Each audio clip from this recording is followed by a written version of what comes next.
Jackson State got the dub over FAMU and now control their own destiny as they sit atop the SWAC East. I told you guys what they needed to do to get the dub and why I chose them to get the win. And let's recap what actually took place on Saturday and why JSU could be sitting pretty to once again host another SWAC championship game in the Vet. Let's talk about it and more after the bumper. Stay tuned.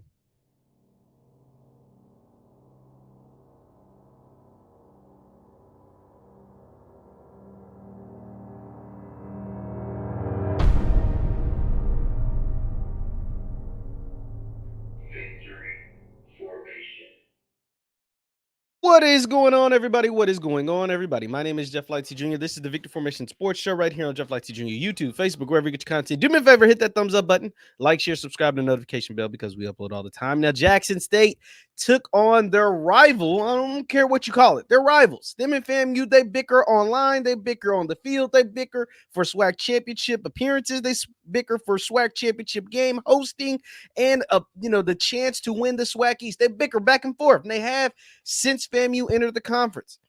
Well, last year, FAMU won this game and then went on to win the SWAC championship, which led them to go on and win the Celebration Bowl, the first in their school history. Well, Jackson State is hoping the tides have turned and they can pull off those magical things that happened for FAMU in 2023 for JSU in 2024 as they got the big-time win. They got the win over FAMU 35-21 in a game that FAMU actually in the fourth quarter looked like they had. Like, think about this. FAMU was actually winning 21-20 in the fourth quarter. And one play and one hit changed the whole trajectory of this game.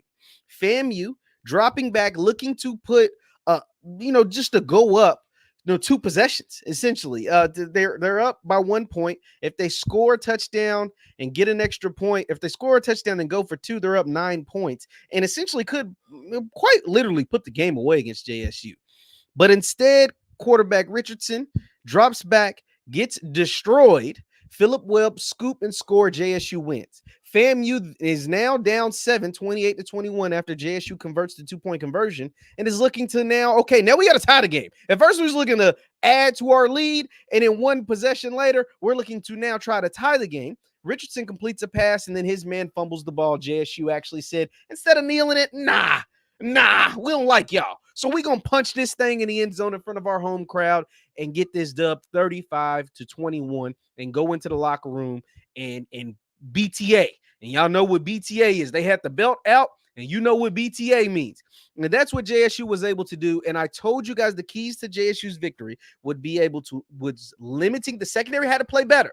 You had to play better to limit the passing game at FAMU. If FAMU wanted to win, I knew they would have to throw for probably 300 yards. They didn't get there. Richardson, I think, only threw for 248. So you accomplished that. And he did throw for 3 touchdowns, but only 248, not 348, 248. That's a win in itself. You caught an interception.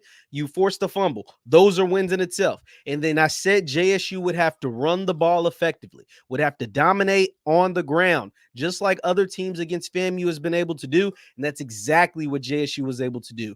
Over 240 yards on the ground. 245 yards in this game. Even taking away the sack yardage, JSU finished with 245 on the ground, including 139 from Irv Mulligan in a touchdown and another, 70, he had 76 yards, but they took away the sack yardage. And even taking away the sack yardage, you had 56 yards from Jacoby and Morgan, 245 on the ground. That's how you get it done. That's how you get it done. That's how you beat a team like FAMU. And that is how you put yourself at 3-0 in the SWAC, in the driver's seat in the SWAC East, and looking like you have a legitimate chance to host the SWAC championship game in Jackson. This is massive. This is massive for Coach TC Taylor. That's why they gave him the Gatorade bath, because they got beat last year, and people had harsh criticism for TC because he wasn't Coach Prime, because he wasn't Deion Sanders. And all TC did was revamp his coaching staff, take over play calling, and they're one of the highest scoring teams. I think they may be the highest scoring team in all of HBCU football. They're the highest scoring team in the SWAC. I think they're the highest scoring team in HBCU football. TC Taylor's offense is looking potent, and they still haven't really figured out the passing game. Think about this. TC Taylor's team is averaging over 30 points per game, and they really haven't figured out the passing game just yet. Jacoby Morgan, he's the best option that they have, but he's not consistent. He's not consistent through the air. Even in this game, I think he threw 15 for 25, 155, and an interception. His decision making is still nah. Could they be better at the quarterback position? Abso-freaking-lutely. Abso-freaking-lutely. If JSU had a quarterback of Daniel Richardson's caliber, I mean, this game wouldn't have been close, but you can't have everything. Jacobian is the guy on the roster. I think Jacobian can be better. He's really effective when he's running the ball.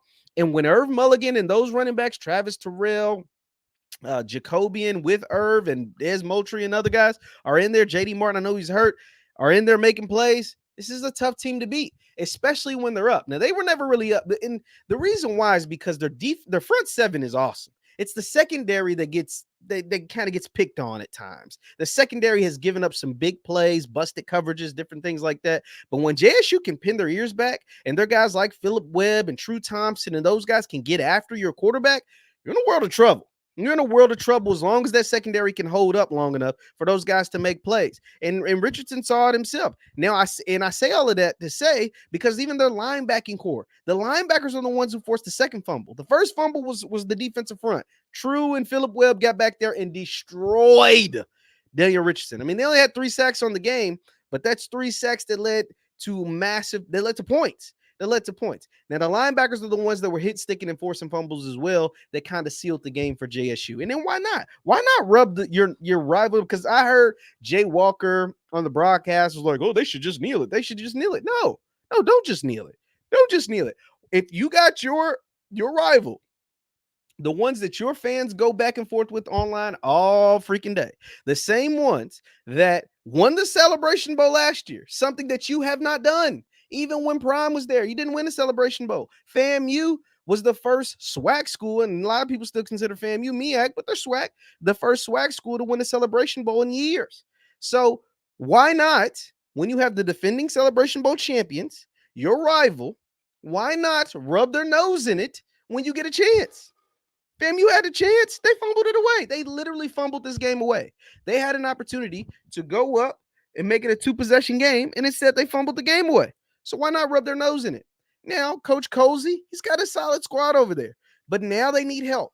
They need help from JSU now, and that's not going to be easy because moving forward, JSU has Bethune-Cookman. That's a dub. I'm sorry. It's going to be on HBCU Go. HBCU Go, not HBO Go. HBCU Go. To me, that's an easy dub.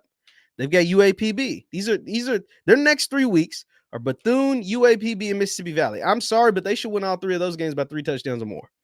All 3 of those games should be 3 touchdown wins or more. And then they travel to Montgomery on November 16th and take on Alabama State and finish the year against Alcorn. And Alcorn looked like they were in the driver's seat in the SWAC West until they lost to none other than JSU's real rival, Southern, this past week. So the SWAC is just all a mess because Southern looked like a shell of itself when they came to Jackson and Jackson State beat up on them. They did throw for 350 yards, though. Don't get it twisted. They did throw for 350 yards, but they only scored like 14 points.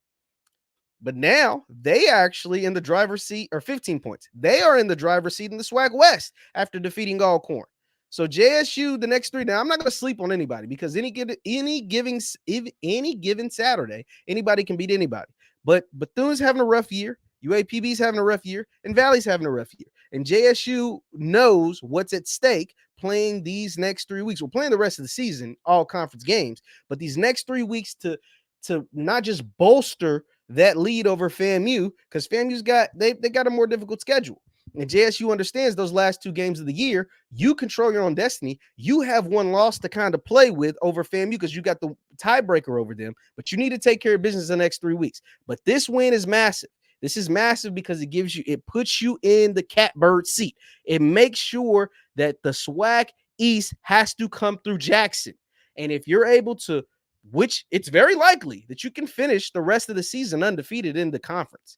And if you finish undefeated, you'll be hosting the SWAC championship game in Jackson for the first time in a couple of years and another opportunity to go back to Atlanta for the Celebration Bowl. This was a massive win. Coach Colsey, you're not out of it, but you need some help.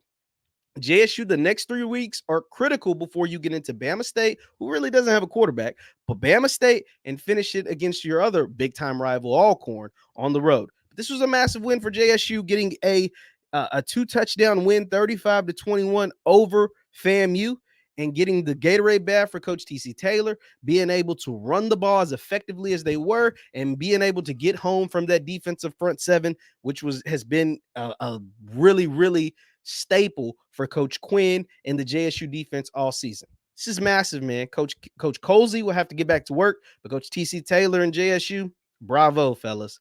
Bravo. My name is Jeff Lightsy Jr. This is the Victory Formation Sports Show right here on Jeff Lightsy Jr. YouTube, Facebook, wherever you get your content. Do me a favor, hit that thumbs up button, like, share, subscribe, and leave a comment down below. JSU, do you think they'll be hosting the SWAC Championship game or not in Jackson? If they do, you may see me back down in the Jack. Let me know your thoughts in the comments down below. Let me know your thoughts in the comments down below. Thank you guys for tuning in. I will see you next time. Peace.